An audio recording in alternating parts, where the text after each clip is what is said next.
Ladies and gentlemen, thank you for being here this evening. There's a wonderful atmosphere in here. It feels great. And I'm so happy to be here.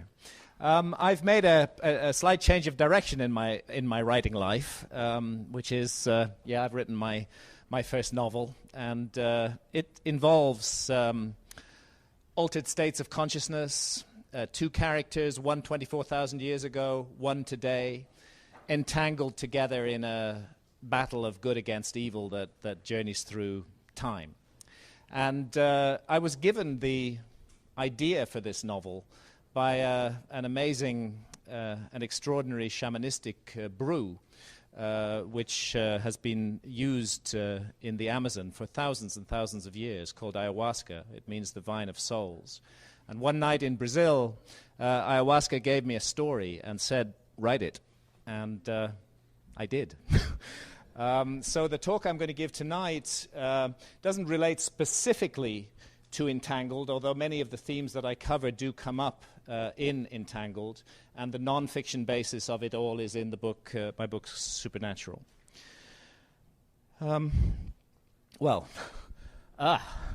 Therianthropes.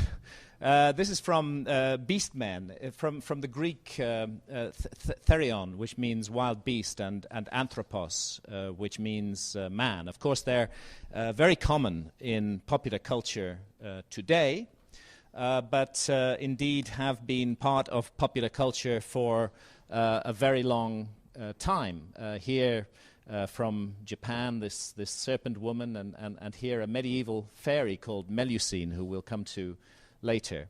And you know, you have to begin to wonder, where do these ideas come from? We tend to think of them as kind of Hollywood creations today, but they actually go back much further than that. The story of Theseus and the Minotaur, and here from Acadia, a bull man, another of those therianthropes, fighting with a lion. Of course, ancient Egypt is full of these creatures called therianthropes. All the Egyptian gods, really, almost all of them, have a mixture of human and animal characteristics. And here, this beautiful image, she's actually looking at her own soul, what the ancient Egyptians called the Ba soul, where the soul takes wings and flies and goes on to the next life. But again, it's depicted as part bird and part human. Such imagery is very common in ancient Sumer as well, in what is now modern Iraq. But these ideas go back a whole lot further than that. They actually go back to the very first pieces of art that human beings ever created, as far as we know. Certainly the oldest surviving pieces of art. And these take us back into the depths of the last ice age, between 40 and 30,000 years ago. And this is actually the oldest surviving piece of fully representational art anywhere in the world. It's from Italy, and it does depict a therianthrope with the horns of a bull, but the body of a human being. This old piece, this is the oldest piece from Africa so far found, and again, the hind legs, although the four parts are feline, the hind legs are depicted in the way that the rock art of southern Africa always depicts human legs. This is an extraordinary piece from a cave in Germany, carved out of mammoth ivory, and it's about the height of my knee, and it's a lion man from a cave in Germany more than 32,000 years ago. And here from Chauvet Cave in France, we see this bison man with the head of a bison and the hump of a bison, but then coming down here to the legs, which are human. And other figures like this occur again and again in the painted caves of southern Europe, combination of beast and human. This amazing creature they call the sorcerer. It's a combination of stag, wolf, owl, human being, and horse. And you really have to ask yourself, where did they get the idea from? What's the inspiration from? You know, we don't really know a lot about cave art. there have been theories, various theories about cave art. One of the ones that is most commonly regarded as the correct theory, but is not, is that it was some kind of hunting magic, that they were depicting the animal species that they wanted to hunt and kill. But this has absolutely been ruled out by the archaeology around the caves, where we find that the animals that are most commonly depicted in the caves were not eaten around the caves at all. And it has nothing to do with that. Furthermore, only about 2% of the animal species depicted in the cave art are actually pierced by projectiles. The other ones are not. And certainly a creature that is part bull and part bison and part human is not something that would be naturalistically observed in real life. But if we pull back a little bit further, we can begin to see something else going on in this image. This bison man is straddling a human female, the pubic triangle there and the legs. But weirdly, this female has no head. Instead, her right arm is transforming into the head of a lion. So this is a very strange idea that we're looking at here. This is bison man about to make love with a headless lion woman who's kind of caught in the process of transformation between a human and a lion. Certainly not a naturalistic observation. So we have a mystery here. What is going on? And here I'm going to be giving you examples. I could give you examples from cave and rock art anywhere in the world. I've seen very similar imagery in Utah, for example. It's one of the strange things. It doesn't matter where this art is or when it was painted, there are these incredible common themes. Now, this is from South Africa, and I'll be showing you mainly South African and European rock art. And here, perched on a kind of zigzag, we see these creatures which are actually antelopes or human beings transforming into antelopes. They're caught at the moment of transformation between human and animal form. And this amazing image, also from South Africa, really quite a complex image from the Drakensberg Mountains in South Africa, thought to be about 8,000 years old. Human bodies, but the heads are those of elands. This eland-headed man has two huge feathers growing out of his back.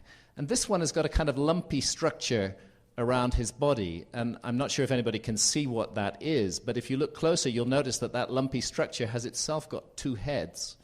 There's one, and there's another, antelope heads. And what they are actually is two antelope-headed serpents wrapped around the body of an eland-headed man. And again, the reasonable question to ask is, what was inspiring the artist who created this imagery? It's an incredible privilege to visit the ancient painted caves of southern Europe, these deep, dark, underground cathedrals. To enter into them is immediately to enter into an altered state of consciousness. And although we see what appear to be naturalistic images of animals, when you get closer to some of these images, they're really very strange. This one is no recognizable beast, which suddenly appears on the walls of the cave of Lascaux.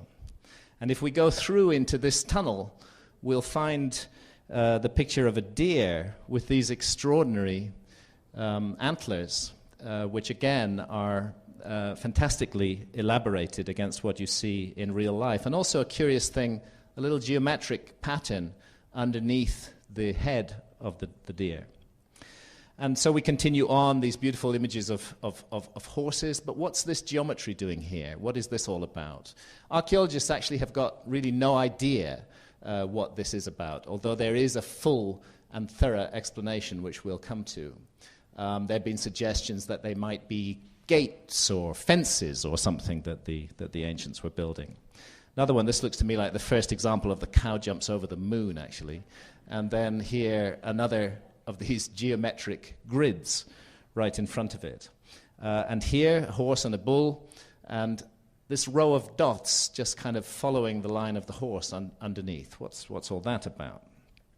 Back to South Africa, strange dancing women, headless, with this curious zigzag pattern imposed over the top. And a couple more examples from France. Again, pictures of animals, a bear, a boar that we recognize, but covered with these patterns, here dots, here zigzags. An elephant with a grid superimposed upon it. Needless to say, in everyday life, we do not see grids superimposed on the bodies of elephants. And here from southern Africa at the top and from Spain at the bottom, these curious patterns.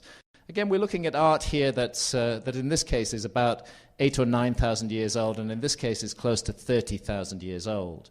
But very similar patterns are being portrayed. Two ibexes with a grid between them. Another of these square patterns with a line of dots running through it from South Africa. From El Castillo cave in Spain, early example of the Windows logo. It's about 30,000 years old. A flow of dots running down the wall here. Other strange patterns which for more than a century left archaeologists completely baffled. And here again, these sinuous ladder-like patterns stretching down walls and more Windows logos on the back there. There is a sense when you go into these caves, there's a lot of handprints on the walls. And as you walk through these galleries and see the handprints, first of all, your eye sees them as a handprint. But then something happens. And what you begin to feel is that actually the wall is a membrane between you and another world. And in that other world, somebody is pushing his hand up against the membrane. It's a very strong, intimate feeling of some presence just beyond there. And the same with this strange image of a face from Altamira cave in Spain, where they've taken advantage of the natural profile of the rock, and we have the sense of this strange face just pushing through the rock wall from the other side. So we have all of these curious patterns, the atmosphere of the caves, and then these strange therianthropes, these beast men, which appear all over the place. And it's this man, Professor David Lewis Williams at the University of Witwatersrand in South Africa, who has really successfully come up with an explanation for what is going on here. An explanation that explains both the therianthropes and the patterns and every other aspect of cave art.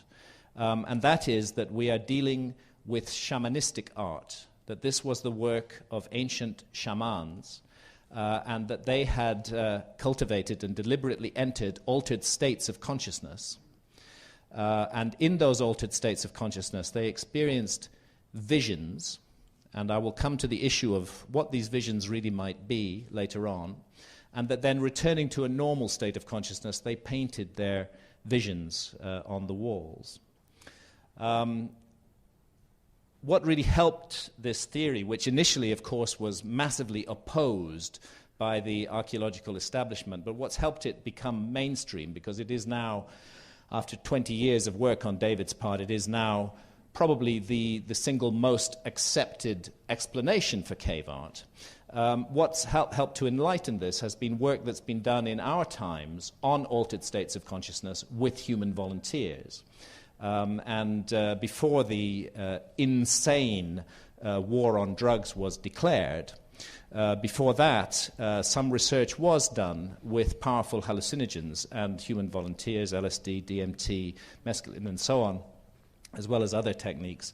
And a model was developed of the typical, if you like, although there is really no typical, but the typical altered state of consciousness. And in that state, in the early stage, we tend to see shimmering patterns, often in geometrical form. These begin to take shape. We have a sense of passing through a vortex of some kind into a seamlessly convincing parallel world. And here, on the other side, in that seamlessly convincing parallel world, one of those modern volunteers in the 60s drew what he saw, which was a therianthrope, a man dressed up in a business suit with the head of a fox. And more of these curious patterns. The same patterns that we find on the cave walls, also combined with images of therianthropes. Now, these patterns are called entoptic phenomena, and this chart, I won't go into it in depth, but this is from modern research. This is the rock art of the San. Before Western culture wiped the San out, we were able to talk to some San shamans at the end of the 19th century, and they explained what was happening, that their shamans went into trance, and when they came out of trance, they drew what they saw, and this is what they saw. Same with the Coso in the California Great Basin. And here's the Paleolithic art. Now, we can't go back and interview Paleolithic shamans, but we can see from the nature of the art they produced how similar and connected it is to all of this. It is, in other words, the typical art of deeply altered states of consciousness, coming down in the final stages to encounters with beings who shamans interpret as spirits. And really, it's altered states of consciousness that are fundamental to shamanism. If you encounter a shaman who does not enter an altered state of consciousness in order to perform his duties, I would say that person is not a shaman. That person may be something else, but altered states of consciousness are fundamental to the practice of shamanism and are considered by shamans the only way to gain true and direct contact with the realm of the spirits. And when shamans from all cultures encounter spirits, they're very often encountered in animal form and in partly animal, partly human, in other words, therianthropic form. And that's really the explanation of this. This is two San shamans from South Africa who have gone through to the other side in an altered state of consciousness, transformed into these creatures that are part animal and part human, and gone to grab these serpents, which play a very important part in Bushman mythology in southern Africa. And this extraordinary image from Lascaux in France, well, it looks like a man being gored by a bison, but if you get closer to it, it's a little more complicated than that. Here we see a bird on top of a stick, and that bird is actually an identifiable species of grouse. It's a capercaillie grouse. And curiously, this figure here has got exactly the same head, and this area is called the supraocular comb, which identifies it as a capercaillie grouse. So what we have here is a bird man, also with an erection, very common in shamanistic states and altered states of consciousness. Tilted back at an angle, the body posture is itself relevant.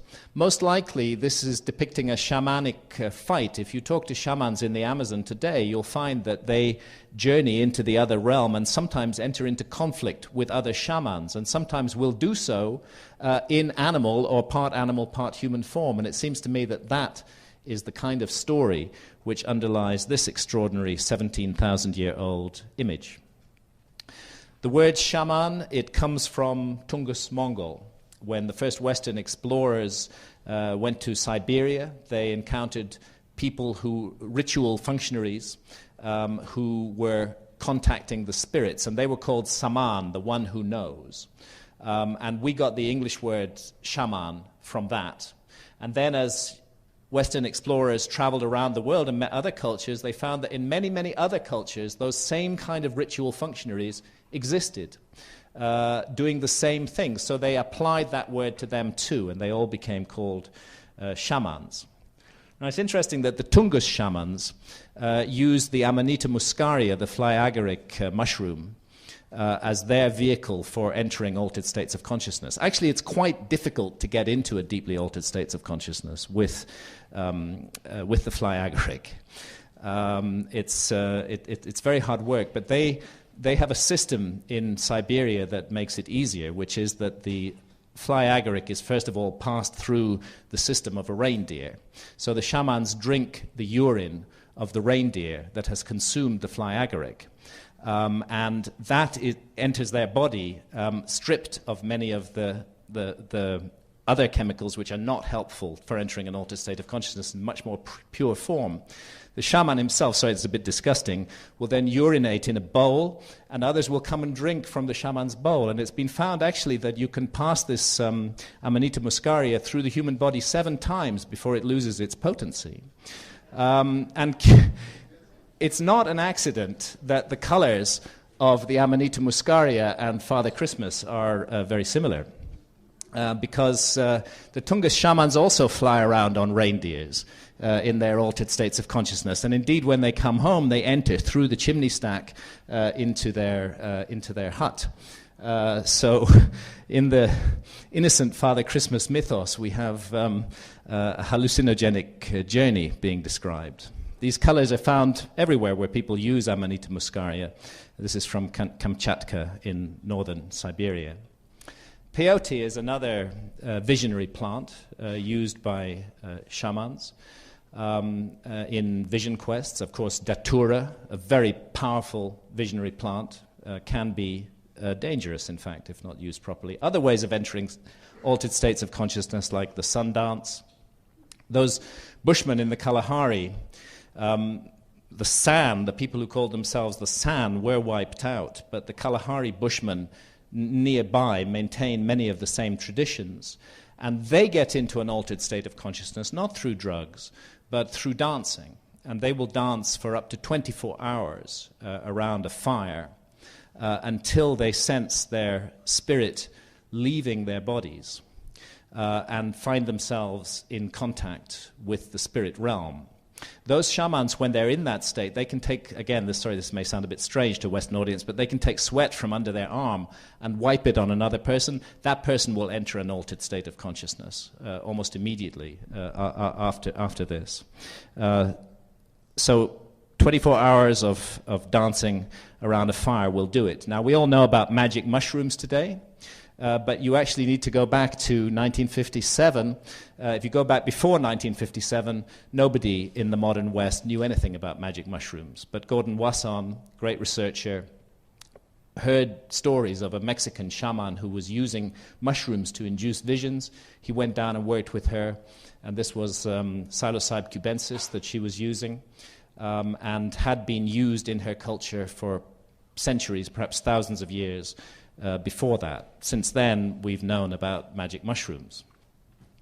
Iboga, the plant that enables men to see the dead. I've taken iboga once. I don't intend to take it again.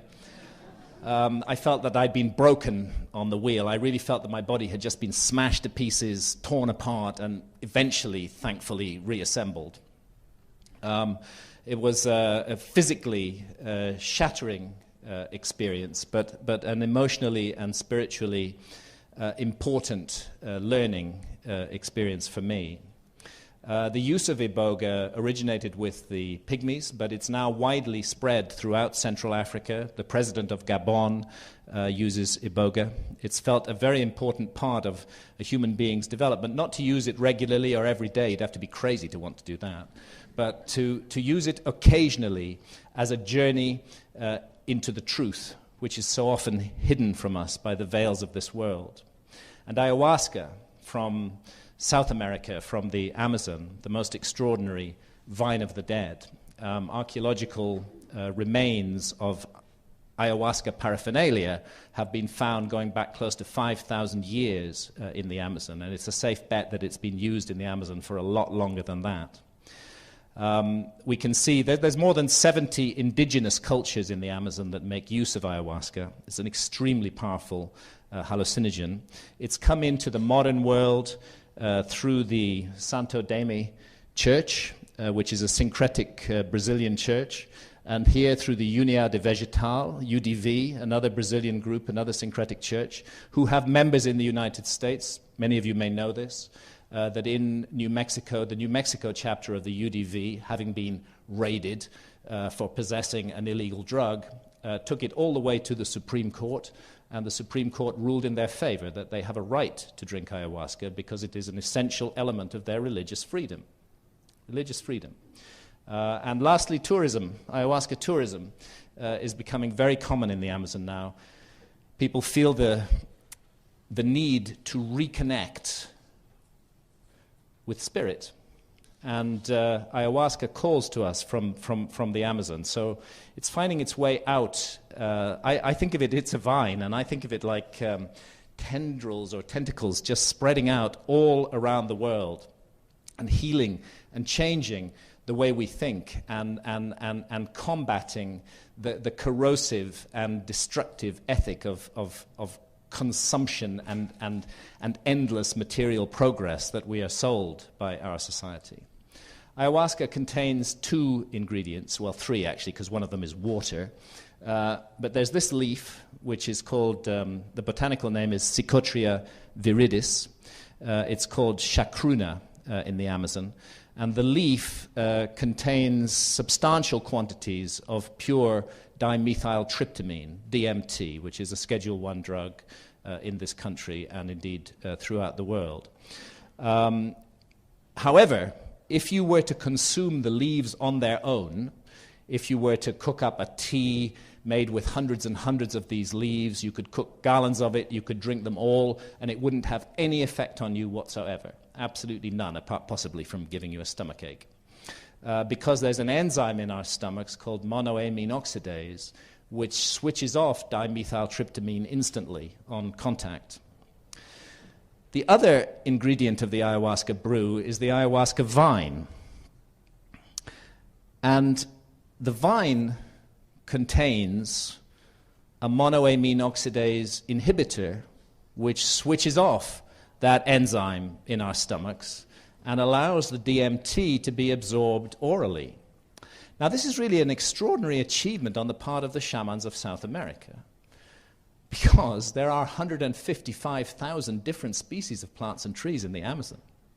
And it's only by combining 2 that contain these properties that you can get the extraordinary effects of the vine of souls. So it's a mixture of the leaf containing DMT and the vine which switches off the monoamine oxidase in our stomachs. So here's what happens. You smash up the lengths of the vine, you pound them to expose the interior, you lay them down in a cooking pot, then you put a layer of those leaves on top of them, typically around 300 of those leaves. Then you put another layer of the vine, and then you cook for hours and hours and hours until it reduces down to quite a concentrated liquid in the bottom. You pour that off these days into a large plastic bottle, even in the Amazon. And then you add more water to the mixture, and you cook and you pour again, and it takes about 24 hours, and you end up with this. Now, this is a formidable beverage. I would not recommend anybody who's looking for recreational experiences to play with ayahuasca, because ayahuasca is a very serious business. You know it's a serious business the moment that it passes your lips. Actually, talking about it's making me shudder a bit, because it's one of those tastes that's just unforgettably awful. I mean, consider a pile of old socks, some raw sewage, some battery acid, a bit of sulfur, and just a hint of chocolate. That's what the flavor is. So you're not going to drink this for fun. And it enters your system. First 10, 15 minutes, you can, if you wish, walk around and talk. By the time half an hour has passed, you find pretty much you want to either sit still or lie still. And that's what you tend to do. Bring down the lights and just drift. But what's stopping you just drifting as much as you'd really like to do is what's happening to your stomach. Because your stomach is kind of gurgling and rumbling and getting these cramps, which are a bit worrying, especially if you're in the middle of the Amazon jungle, especially if you're British and inhibited, like we are. When you find you've just suddenly got to get up and pull down your pants and get behind that tree as soon as possible. They don't call ayahuasca the purge for no reason. That's one of the names it's known by in the Amazon. It is a most effective purgative, and those purgative effects are actually from the vine, not from the leaves. You're going to vomit as well, probably several times during the night, It's a physical ordeal. But the first thing it taught me was to let go of concerns about my body. The body is not really the important part of the human being. What's important about us is our consciousness. And what is happening at the level of consciousness with ayahuasca is really quite extraordinary. And this is a painting by my friend Martina Hoffman, one of the great American visionary artists. She lives in Boulder. And what she's depicting there is the correct atmosphere of total surrender to the spirit of ayahuasca, who is an entity, a being, a person, usually, always regarded as female, sometimes appears in the form of a human woman, sometimes appears in the form of a serpent, sometimes appears in the form of a jaguar. All of these manifestations of ayahuasca are represented in Martina's painting. There was one time when I was going through a very low patch in my life, and for some reason I was filled with self-hatred. And I went down to Brazil and had 5 sessions of ayahuasca there. And during one of those sessions, I was visited by the spirit of ayahuasca in the form of a huge serpent. You sensed coming from her love and power.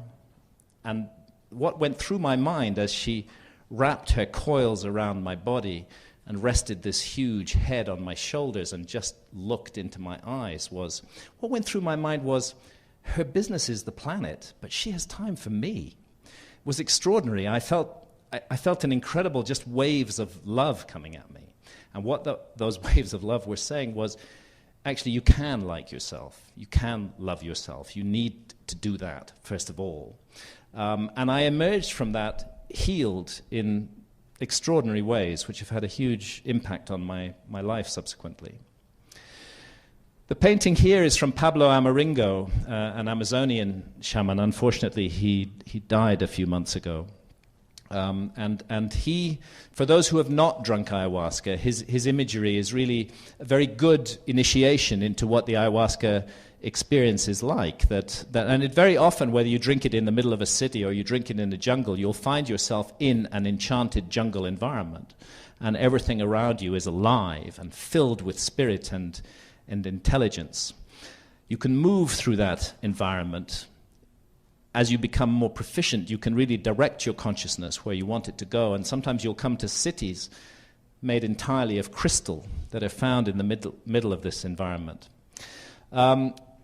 What's depicted here is one of the things that happens. Sometimes you get a sense of being taken up into the heavens. You may be on a vehicle of some kind, or in this case on a bird, and carried off into this enchanted other world. Or you may be taken underground, sense of passing deep into the earth. Or you may be taken underwater by therianthropes, by human fish mermaids. In fact, they have a tradition throughout the Amazon that at the bottom of the Amazon River is a city. They call it Encante, enchanted. And all of this comes from ayahuasca experiences, which does not mean to say that the notion of a city is wrong. We need to understand what these experiences are really all about. This sense of enchantment. Here we're looking at the work of Robert Venosa, an American artist, again in Boulder. This sense of everything being alive, and out of these seething patterns of colors, beings seem to push through sometimes and manifest and express themselves to you. Here's Alex Gray, another great visionary artist from New York. And this also was inspired by ayahuasca. And I don't know if you can see, but in this incredible series of patterns and colors, there is the form of a human face pushing through. Everyone who drinks ayahuasca, certainly everyone I've talked to and all the research I've seen, and certainly I myself, see serpents when we drink ayahuasca. It's the most common visionary element of the ayahuasca experience. And just pause to think here a moment about the conventional theory of hallucinations. The conventional theory of hallucinations is that they're entirely idiosyncratic, that our brain on drugs gets scrambled up into a kind of mess, and we stitch together all sorts of elements from our personal biography and our memories and our fantasies, and we stick them all into this hallucination, which is supposed to be utterly meaningless and personal. So how do we explain these transpersonal elements with ayahuasca? Why is it the case that everyone sees serpents under the influence of ayahuasca? Often in incredible form, sometimes transforming into human form. Here, very interestingly, we see another element. The serpents, yes, but down here, more therianthropes, felines with human heads. And that's the other very common element of ayahuasca visions, is therianthropes, just the same kind of beings that we find painted on the cave walls, a bird man and an alligator man here. I had an encounter with an alligator being during an ayahuasca session. I experienced my consciousness as being, I was inside a darkened room, and I could see a door with light coming through it at the far end. I was able to direct myself out of body to float through this room, come out of the door, find myself on a balcony. Ahead of me are golden railings, and beyond that is a body of water. I'm not quite sure what it was, a river or a lake or the ocean. And to my right is a statue carved entirely out of green jade with the head of an alligator or a crocodile. So I look at the statue, I think fine, and then its eyes turn towards me. And I didn't think fine anymore. I thought afraid. And it's not the first time that's happened, where I've stopped an ayahuasca vision by opening my eyes. And every time I do that, I really regret it.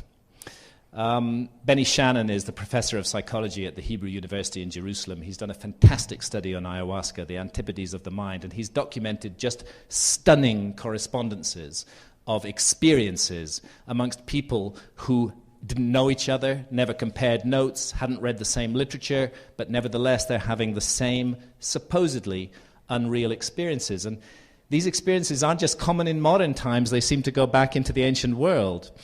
Here from South Africa, a human being wrapped in the coils of a serpent, and here again the same idea in one of Pablo Amaringo's paintings from the Amazon. Here from Peshmerl Cave in France, this dotted horse, and again, this very similar idea with this bull here. And yeah, I'm not saying they were drinking ayahuasca in the caves. They certainly weren't. Those plants are not available in Europe. But the research I've done suggests that they were using a psilocybin mushroom, and that it was Psilocybe semilanciata, the liberty cap, that they were using. And here's the weird thing. That strange animal from Lascaux, well, a Jivaro shaman in eastern Ecuador in 1958, under the influence of ayahuasca, saw something almost identical to it. There's a sense of, first and foremost, connection with our planet and with sentient, intelligent nature throughout our planet. But secondly, with ayahuasca, a sense of a connection to the beyond, to the distant, to the universe, to everything that is. And curiously, when you get closer into Pablo's paintings, well, there's that crocodile man. But over here, there's a flying saucer in the painting from, 1986. Why is Pablo painting a flying saucer? Well, he's painting it because he saw it in his visions. And that bird man that I showed you, up above him, more flying saucers. And more. It goes on and on and on. It's a constant theme. And so this leads me to ask, what are UFOs and aliens and ET abductions? Because many of the experiences that shamans report in altered states of consciousness with spirits are really quite eerily identical to the experiences that are reported by people who believe they've been abducted by UFOs in the modern world. I had one alien-type experience under ayahuasca. As you can see, I am not an artist. But I did my best. And again, it was one of those occasions when I opened my eyes and said no, and I stopped the vision, stopped it in its tracks, because I was afraid, because I was convinced there was these ships in the sky and a funnel of light, and I was convinced that I was going to be drawn up, and I didn't want to go. And my cowardice got the better of my courage, and I said no, and afterwards regretted it. We know a lot about UFO abduction experiences from the work of a number of researchers, David Jacobs, Bud Hopkins, and the late Dr. John Mack, who was professor of psychiatry at Harvard University, who recorded... people started coming to him in his practice, very troubled people, they'd had very disturbing experiences, and they believed that they'd been abducted by aliens. And unlike most psychiatrists who just dismiss this as madness, John Mack took it seriously and didn't judge. He wanted to document their experiences. And so from his work, we have a vast documentation of a very thorough scientific documentation of the experiences of UFO abductees. Of course, John Mack was completely ostracized by the Harvard academic community for even listening to this material, and only was able to... he had tenure, of course, but he was only able to hold on to his job with a lawsuit. And just before he died, he told me that he had been officially excommunicated by science, that they just wouldn't speak to him. They'd pass him in the corridor and actually not even look at him. He wasn't real anymore because he'd gone into this dangerous area of inquiry. Well, there are astonishing similarities between the spirits encountered by shamans and the beings that we think of today as aliens, and I've given some examples here. It's very common with shamans, as I've said before, that the spirits appear as animals, birds, fish, or as beastmen, as therianthropes. And it's exactly the same with UFO abductees. Here's one who, before the creature turned into a more typical grey, she experienced it as an intelligent grey deer. Another one saw a deer looking through her window just before she was abducted. Another one had a wolf standing on her bed. And John Mack summarizes it here, that the aliens are shapeshifters and that they often appear as owls, eagles, raccoons, deer, and so on, that the abductees see initially. Shamans being floated up to the sky on threads of light, or sometimes just lifted into the sky. And we have some drawings of this, rock paintings of this kind of experience from southern Africa. And again, the parallels with UFO abductees are really quite stunning, where we see Andrea seeing a line of thread or light going up it. Another one sees a light like a thread, very similar to the descriptions given by the Bushman shamans in southern Africa. Being taken underwater or into caves or underground locations, very common with shamans. Give an example at the bottom here from Australia, where the shaman experiences himself carried into a very deep cave and attended to by beings. Again, UFO abductees have reported very similar experiences of being taken on board a UFO, plunged into the sea, taken into a rock, through a tunnel beneath the sea, finds himself inside a cave lined with stalactites and stalagmites. There's something strange in there. Very, very similar experiences here. The shamanic ordeal, this is one of the defining experiences of the shaman, where you're taken out of your body and you experience yourself being cut to pieces, disassembled, broken apart, as I described earlier with ibogaine.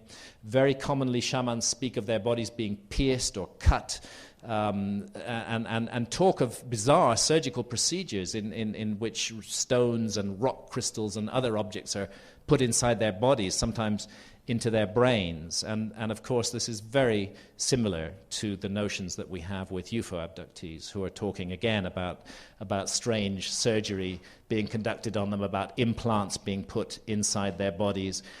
I find this one particularly telling. A Yakut shaman cited by Mircea Eliade, the spirits cut off his head, which they set aside, and here Sandra Larson, beings removed her brain and set it down beside her.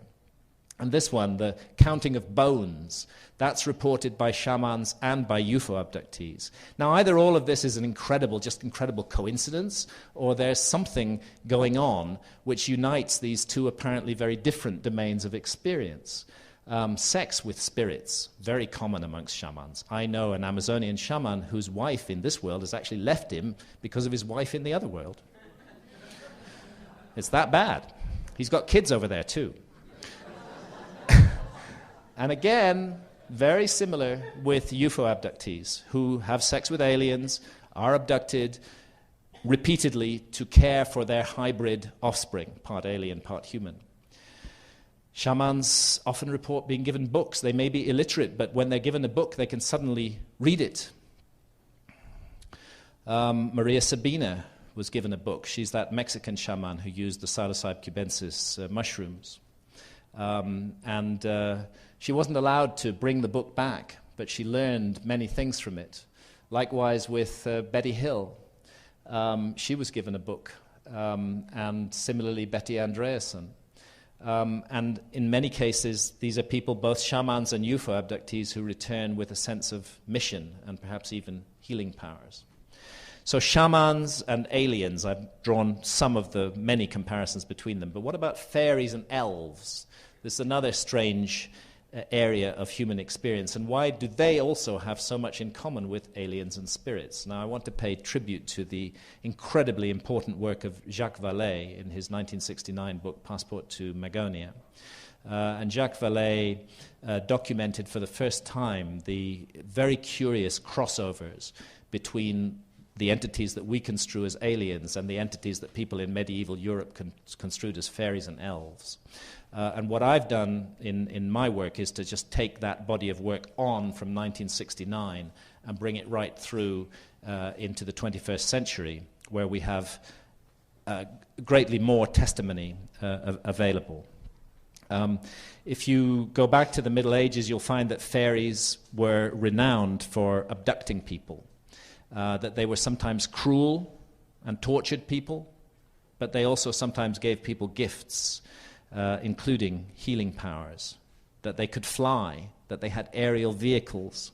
All this is very common in fairy lore. And when fairies abducted you, they would quite often take you underground or into a cave. And it's interesting, in both of these medieval illustrations, here we see the fairies dancing in a ring, and then there's a doorway into the hollow hills beyond, and in the foreground, an Amanita muscaria mushroom. And here, this young man is being seduced into the fairy underworld by beautiful fairy damsels, and down there looks suspiciously like a clump of mushrooms to me. Fairies and elves also appear as human-animal hybrids. I keep this illustration on my desk. It's from the 15th century in Holland. It shows a group of fairies dancing in a circle, and as you can see, they are therianthropes, part animal and part human in form. I mentioned Melusine earlier, a very feared medieval fairy who took the form of a serpent woman. She was feared because she abducted human babies and substituted what were called changelings in their place. There are many reports of human women being abducted to nurse fairy babes. And we have exactly the same kind of reports from UFO abductees today. So we human beings, we cannot see something without interpreting it. There is no such thing as just objective vision. We interpret it according to where we're coming from and who we are and our life experiences. And what I'm suggesting is that these three supposedly different domains, fairies and elves, aliens and spirits, are actually all one domain viewed through different cultural spectacles. We're applying our particular cultural framework to it when we think it's aliens who are crossing space in spaceships because we're a culture that's invented spaceships. And we despise fairies, but we're prepared to consider aliens. So here's some of the common forms in which aliens and spirits and fairies all appear. And I think it's obvious that the therianthropic aspect in particular, but others too, have been with us now for more than 40,000 years. And there are some strange humanoid faces in the caves too, like this one. I would say that that's the nose area. It's a high domed forehead, narrow pointed chin. This extraordinary and mysterious figure from Pechmerle in France, 24,000 years old, pierced, rather like those shamanic ordeal figures that I showed you. Strange-looking head, and up above it in the sky, some odd object, which nobody's ever been able to understand what it is. We've done a redrawing of that head, and this is what it looks like. High-domed forehead, narrow-pointed chin, dark eyes, 24,000 years old. Another very similar figure from South Africa, from the Drakensberg, again, that same profile of the head. I don't think it's a great leap to suggest that since we see the other forms in which we recognize aliens today depicted on the walls of the caves, I think this is a good bet that that's what we're looking at here as well. I'm not saying they're aliens, I'm saying that they're in the same experience inspired these images. And there are other odd things on the cave walls too. There's Pablo's painting of a flying saucer from 1986, and here from about 20,000 years ago in Spain, this very strange object, and here also. I mean, if we were to see this flying through the skies over our head today, we'd definitely say UFO. Archaeologists don't know what it is. 3 of these 4 patterns are found on the walls of painted caves in Europe dating back about 20,000 years, and the artists did them by actually with their fingers running these patterns into the soft material on the cave ceiling, and they're still there. But one of them was done by a modern UFO abductee, one of John Mack's patients in 1990. And she said that every time the aliens came to abduct her, just before they abducted her, they projected this image into her visual field. This is the modern image, and the others are the Stone Age images. But I'm suggesting that the same inspiration lies behind both, and I don't actually take an immediate nuts and bolts explanation for this. The nuts and bolts explanation would be that physical beings like us have conquered interstellar space and have been interacting with us for the last 40,000 years, leaving some documentation on the cave walls. I'm not totally ruling that out, but I'm just saying that I think the experience is actually rather more mysterious and interesting than that, and may have more to do with dimensions than physical space. Because there's really good evidence that such experiences do become accessible to us through alterations in our state of consciousness, as much as through any physical contacts. And here I want to refer you to the work of my friend Dr. Rick Strassman, who's professor of psychiatry at the University of New Mexico, and who got the first permission from the US federal government for more than 20 years to conduct research with human volunteers on a powerful hallucinogen. And he used DMT. And DMT, given to his volunteers, produced really extraordinary results. They recorded their experiences. I won't read all of these out, but elves and alien-type experiences were again and again reported by these people who were given DMT on a hospital bed in the University of New Mexico. DMT, as I said, cannot be absorbed orally without a monoamine oxidase inhibitor, but it can be injected, and it works. And that's what Rick Strassman was giving his volunteers. By the way, it's completely non-addictive. I'm not aware of any addictive hallucinogen. More examples from Rick's volunteers. Insect creatures all around there. Again, one of my alien-type encounters under ayahuasca had these segmented insect-type eyes.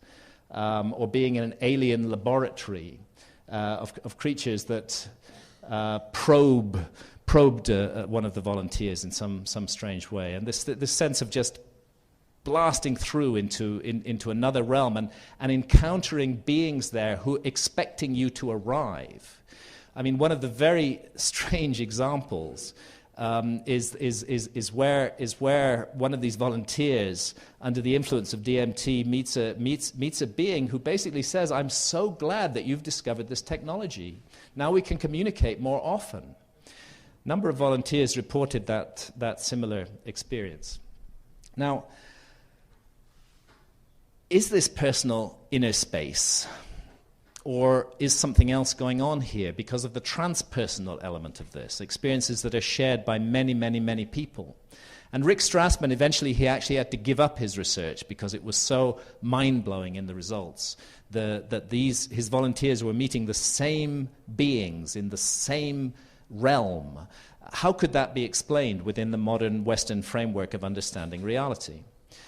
Could it be that they were all getting this UFO imagery from our culture? Maybe they read the National Enquirer or watched, whatever. Could it be that? Well, no, because there's a work done with DMT and human volunteers in the 1950s. Now, that's important because not a single abduction case was reported before 1961. Not one. There were many UFO sightings, but no abduction case.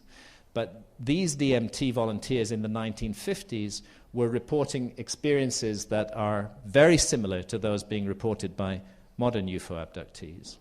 So it's more like the culture is getting the imagery from these visionary experiences rather than that the culture is feeding into the imagery. Furthermore, Strassman's volunteers definitely were not being abducted by physical aliens because they were lying there on a hospital bed in front of Rick Strassman. So does that mean that this was just brain candy, that these experiences were just meaningless hallucinations? And if they were, then how come all of the volunteers were reporting the same experiences? And this leads us to ask, what actually is reality? What is it? And Albert Hofmann, the discoverer of LSD, I think makes a very important point where he says that it's actually a product of two things: the exterior world, the sender, and the receiver, us, ourselves. These two things together with our antennae, our ability to sense reality around us, are essential. But maybe there is more to the exterior world than our senses can receive. William Blake talked about this with his notion of the doors of perception, that somehow we see through a glass darkly, and that if only we could clear our doors of perception, we could see everything as it truly is, which, as he said, is infinite. William James, the brother of the novelist Henry James, was a great psychiatrist at the turn of the 19th, 20th century, and he experimented with nitrous oxide. And it's very interesting because what I've outlined in green here, I think he was so moved by this experience that he said that really we can't have a total account of the universe if we leave these experiences out of the picture. They certainly forbid a premature closing of our accounts with reality. And I believe that is what Western science has done. It has prematurely closed our accounts with reality because Western science is fundamentally highly materialistic. It is concerned with things that can be weighed, measured, and counted. And it dismisses such notions as the soul and as spirits and as other realms. And another point that James makes, look, we're physical creatures. If there is a spiritual element to us, it has to have a physical interface. And maybe we need to be in a different state of consciousness in order to register these experiences. Aldous Huxley, similar arguments that the brain is a reducing valve. It fundamentally functions to cut experiences out, to narrow down reality. Otherwise, we just all go crazy with everything that's pouring in on us. But every now and then, we get a temporary bypass to the reducing valve. Aldous Huxley called the visionary plants gratuitous graces, which give us the opportunity to bypass that reducing valve and see much more than we normally do. Back to Hoffman again, very important model, that we need to start thinking of the brain not as a generator of consciousness, but as a receiver of consciousness. If it's a receiver, then its receiver wavelength can be changed and possibly pick up other levels of reality not normally accessible to us. And Rick Strassman echoes that point, that yes, there is a change in brain function induced by a chemical, and that perhaps what this is doing is allowing us to perceive and allowing others to perceive freestanding parallel planes of reality. that we can't normally see with our normal senses. And Rick talks about how most of us, most of the time, are tuned into channel normal, but that there are a lot of other channels broadcasting as well, and if we would like to tune into those channels and learn from them, then we are going to need to alter our state of consciousness. Now, actually, there's nothing in science. Many scientists will tell you that hallucinations are just rubbish, but there's nothing in science that allows them to say that hallucinations are just artifacts of the brain. And the analogy that I like to use to bring this across is the analogy of the telescope. You see, a scientist will wire up somebody in a visionary state, horrible thought, to an MRI scanner and see certain parts of the brain lighting up. And the scientist will then say, because the scientist is not seeing the visions that that person is seeing, the scientist will then say, oh, those visions are just that brain activity. That's all it is. It's just purely an artifact of brain activity. There's no reality to it. Well, let's take the analogy of a telescope. You want to look at a very distant star with your little home telescope. You're going to have to adjust the focus of the telescope. As you do so, physical changes will take place inside the barrel of the telescope between the lenses that are in there. And eventually, the star will come into view. You'd be completely wrong to say that the star is the physical changes inside the barrel of the telescope. Those physical changes were necessary to allow you to see the star, but the star is real. And that's the suggestion with altered states of consciousness and the nature of reality. Do we have a secret doorway inside our minds through which intelligences in other dimensions can make contact with us? And if we did, what sort of evidence would we look for of that? Well, here's a horrible picture of the human family tree. Going back to the last common ancestor with the chimpanzee, about 6 million years ago, the last common ancestor with the chimpanzee. We didn't have any stone tools at all until about 2.5 million years ago. Then we started creating these very simple stone tools, and having created them, we then stuck with them absolutely rigidly, without any change whatsoever, for about 1 million years. We just kept on reproducing the same pattern again and again and again. Then there was a slight change, the Acheulean, and then another 1 million years of fixity without any change. So what does this tell us? It does tell us that ideas are being handed down from generation to generation. It also tells us that we have a tendency to be very rigid and inflexible creatures who can't shift in a new direction once we get set on a particular track. Human family tree, again, those 6 million years, I think of them as 6 million years of total boredom. It's just awful. I mean, our ancestors, honestly, they're so dull. Millions and millions and millions of years of repetitive, dull, robotic behavior. It goes on and on and on and on and on. You get fully anatomically modern humans about 195,000 years ago, but their behavior doesn't change. It carries on being this dull, repetitive mimicry. No spirituality, no creativity, no symbolism. We are just boring. And then, after 40,000 years ago, whoomph, it's like a light is switched on in the human brain all around the world. Something extraordinary has happened. We start making this incredible art, complicated, symbolic, disturbing art. And at the same time, we do all kinds of other things that we haven't done before. We start burying our dead with grave goods. That means we believe then that some essence of the individual survives death and continues on after death. Otherwise, why bury that individual with water and food? Our hunting techniques get better. The whole game of the human race is rapidly advanced, and we're set on the road to the modern world. I mean, this is a wonderful image from Peshmerga, framed by stalactites of these spotted horses.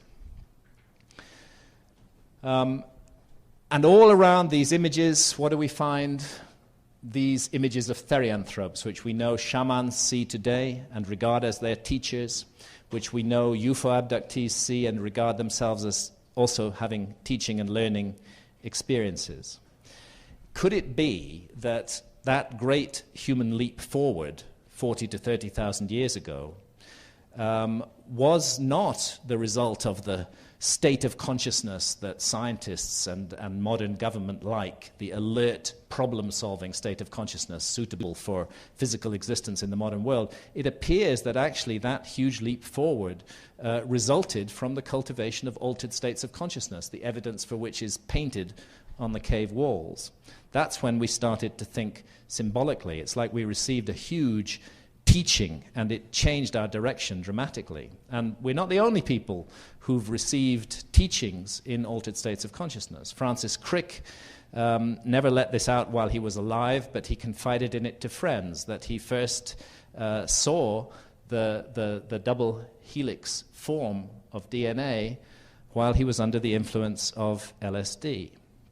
And these guys, Steve Jobs and Steve Wozniak, who've undoubtedly had a massive effect on the modern world, are quite open in pointing out that their inspiration also came from LSD, and that it was a fundamental and important element in the work that they did.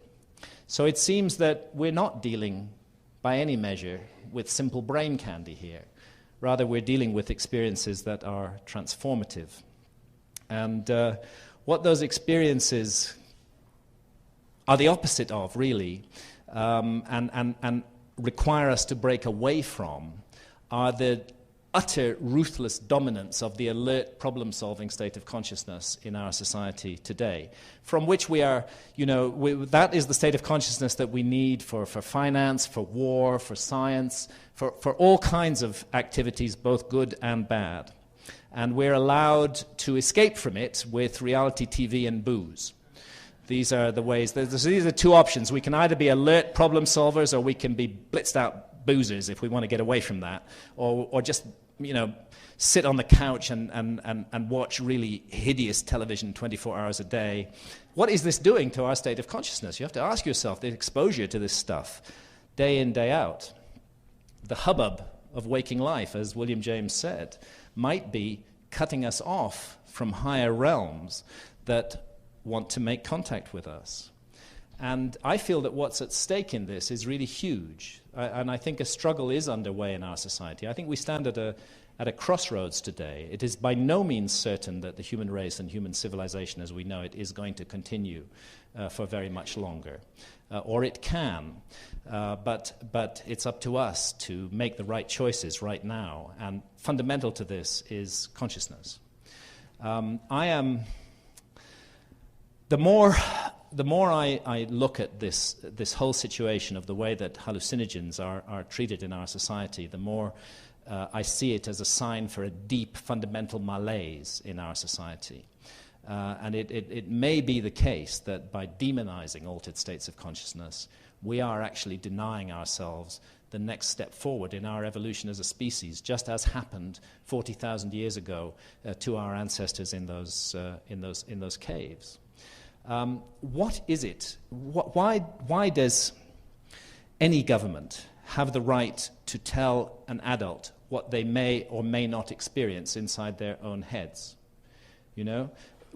So many of us unthinkingly buy into the fundamental philosophy behind the war on drugs. And the fundamental philosophy behind the war on drugs is that actually the state has a complete right not only to enter your home, but also to enter your head and to tell you what you may and may not experience there.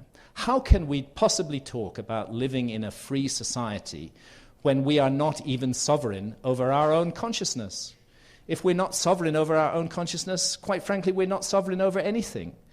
Everything is just a nonsense. To talk about liberty and democracy and freedom and to seek that impose our form of liberty on other countries around the world, while we actually will send people to prison for tens of years for exploring their own consciousness through the use of ancient and sacred plants, this is a terrible problem. There's something terribly wrong here. We have to re-establish contact with spirit. When I spoke to shamans in the Amazon about the West and the West's role in also what is happening in the Amazon, they see a profound sickness in Western society, and they analyze that sickness very simply, that Western society has severed its connection with spirit. And I believe that these ancient and sacred plants, amongst other techniques, are opportunity to reconnect with spirit. We really are poised on the edge of the abyss. And right now we have a choice. The message is there. It's up to us what we choose. You know, we can choose to have more of this, or we can choose the enchanted jungle. But we can't have both. Thank you, ladies and gentlemen.